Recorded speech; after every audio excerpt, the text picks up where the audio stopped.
Yesterday's report by the Central Bank and the CSO follow the ESRI's recent assessment that the state must and can double capital investment in housing, a policy that we in Sinn Féin have been calling on you in government for years to follow, only to be arrogantly dismissed by Fine Gael and by the government. Well, Taoiseach, it is time to implement our proposals. The government has an opportunity in Budget 2022 to truly make a difference for these ordinary workers and those struggling to buy a home.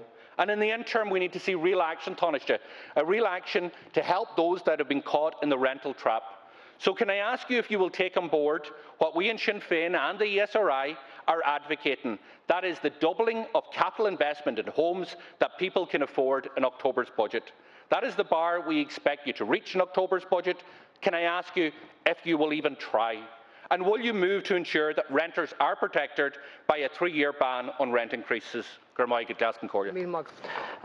the issue of home ownership, let there be no doubt about this. I'm somebody who believes in home ownership. My party does, this government does. Over 65% of people in Ireland own their own homes. We've one of the higher rates of home ownership in the developed world. That's not because of Sinn Féin, it's because of Fianna Fáil and Fine Gael. But the problem we face is that that's not a reality for the vast majority of younger people today. And by younger people, I don't just mean people in their 20s and 30s, I often mean people in their 40s as well. It has got that bad. And it's our mission over the next 3 years to turn that around and make home ownership a reality again for many more people than it is the case today. In terms of property prices, you're correct to say that they are going up. They went up by about 4.5% in the last year. But it is worth pointing out at least that notwithstanding that, home values in Ireland are still lower than they were, substantially lower than they were when they peaked 14 years ago. And what's happened, essentially, in my view, is the central bank rules have been successful in putting a lid on house prices. House prices are less than they were 14 years ago, but they've caused rents to soar. And that is a real problem. And it's created a perverse situation and a real paradox for a lot of people, that houses are cheaper to buy than they were 14 years ago, but people can't get mortgage approval. They can't get adequate mortgage approval to buy that home. So they now end up paying more in rents than they would do if they're able to get an adequate mortgage. And I do welcome the fact that the central bank is now reviewing this policy. I appreciate that it is complex. There is a concern that if we allow people to secure larger mortgages, that may cause house prices to rise, and nobody wants that to happen.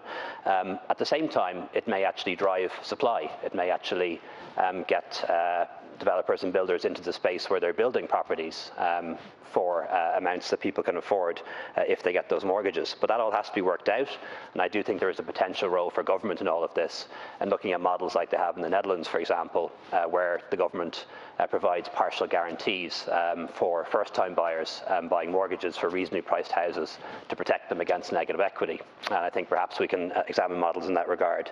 In terms of your question on increasing the budget for housing, we've done that, and we are doing that. We've increased it dramatically. 2016, 600 social houses built in the country. 2019, 2020, more like 6,000. So there's been a tenfold increase in the building of social housing by the state and its agencies in that brief period. Once we had the money to do it, we did. And we will build on that, and you'll see the details of that in Housing for All when it's published. Taoiseach, you never fail to surprise me. Seriously, like the language that you're coming out with today about that it's not as bad as it was 14 years ago, like, do you know where ordinary people are at in your own constituency? In Dublin Bay South, do you know what people are asked to pay for to buy their own home? There is a serious problem, and the problem isn't what you're suggesting, bigger mortgages.